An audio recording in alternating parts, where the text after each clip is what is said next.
अगर ये दोनों है नहीं, छूटी जीने की याद, छूटी जीने की याद। हम सबको यह भी पता है कि जल हमारे शरीर का आधार है, अर्थात एक व्यक्ति बिना पानी के अधिक समय तक जीवित नहीं रह सकता। न केवल मनुष्य बल्कि पशु पक्षी और वनस्पति भी जल पर ही निर्भर है।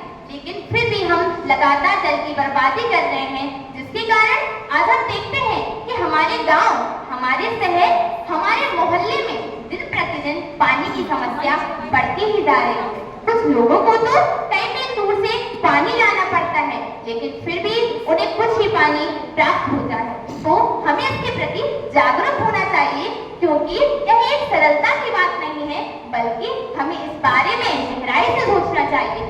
जल की हर एक बूंद है, जल की हर एक बूंद है जीवन का संदेश। इसे बचाना ही है हमारा एक विशेष उद्देश्य, एक विशेष उद्देश्य। अब आइए हम बात करते हैं वृक्ष की, क्योंकि वृक्ष भी हमारे लिए अत्यधिक महत्वपूर्ण है। वृक्ष न केवल सुंदरता बढ़ाते हैं, बल्कि वे हवा को भी शुद्ध करते हैं और साथ ही साथ हमें ऑक्सीजन प्रदान करते हैं। वे मिट्टी के कटाव को रोकते हैं और अनेक पशु पक्षियों का घर भी है। लेकिन हम अपने स्वार्थ के लिए वृक्षों को काटते ही जा रहे हैं। हम जंगल के जंगल काट देते हैं। हम सोचते हैं कि भला एक पेड़ काटने से क्या ही फर्क पड़ेगा। क्या आपने कभी ये विचार किया है कि अगर हर व्यक्ति ऐसा ही सोचने लगे तो हमारी पृथ्वी सूनी हो जाएगी, हमारी धरती माता वृक्षहीन हो जाएगी। इसलिए वृक्षों के महत्व को समझिए, क्योंकि हमने कोरोना काल में देखा था कि ऑक्सीजन की कितनी आवश्यकता है। अगर हम यूं ही वृक्षों को काटते रहे तो आने वाले समय में इससे भी भयंकर परिस्थिति उत्पन्न हो सकती है। एक पेड़ लगाओ तुम, एक पेड़ लगाओ तुम, 100 बीमारी भगाओ तुम। एक पेड़ लगाओ तुम, 100 बीमारी भगाओ तुम। धरती माँ की गोदी को फिर से स्वर्ग बनाओ तुम, फिर से स्वर्ग बनाओ तुम।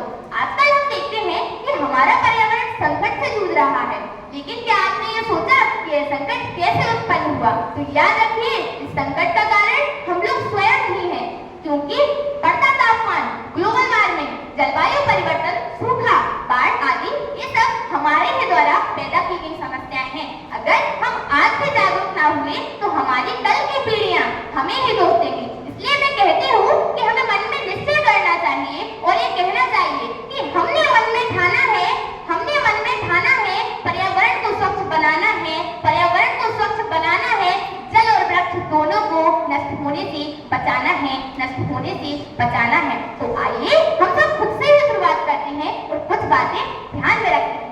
जैसे नल को खुला न छोड़े, वर्षा जल का संचयन करें, कम से कम हर साल एक वृक्ष लगाएं ताकि जल स्रोत और मिट्टी प्रदूषित ना हो। साथ ही साथ हम अपने स्कूल, मोहल्ले और समाज में पर्यावरण जागरूकता फैलाएं ताकि सभी लोग जागरूक हो सकें। और हमें यह ध्यान रखना चाहिए कि यह हमारी आने वाली पीढ़ियों के लिए एक अत्यधिक महत्वपूर्ण उपहार होगा। एक बूंद, हर जल की एक बूंद है जीवन की आशा, जल की बूंद में है जीवन की आशा। हर बूंद में छिपी है प्रकृति की भाषा, हर बूंद में छिपी है प्रकृति की भाषा। वृक्ष की छांव में है सुकून की छवि, वृक्ष की छांव में है सुकून की छवि। हर पेड़ की पुकारी, मुझे न काटोगी, मुझे न काटोगी। तो आइए अब मैं आपके सामने एक संकल्प रखना चाहती हूँ। तो आइए हम सब मिलकर संकल्प करें कि मैं संकल्प लेती हूँ, जब तक मेरे शरीर में रक्त है, जब तक मेरी आखिरी सांस बाकी है, मैं जल और वृक्ष की रक्षा के लिए पूरी निष्ठा से प्रयास करूंगी। तो आप सबसे यही अनुरोध है कि आप सब आइए और जागरूक होइए। अब मैं अंत में बस इतना ही कहना चाहती हूँ कि छोटे छोटे प्रयासों से ही एक बड़ा बदलाव संभव है।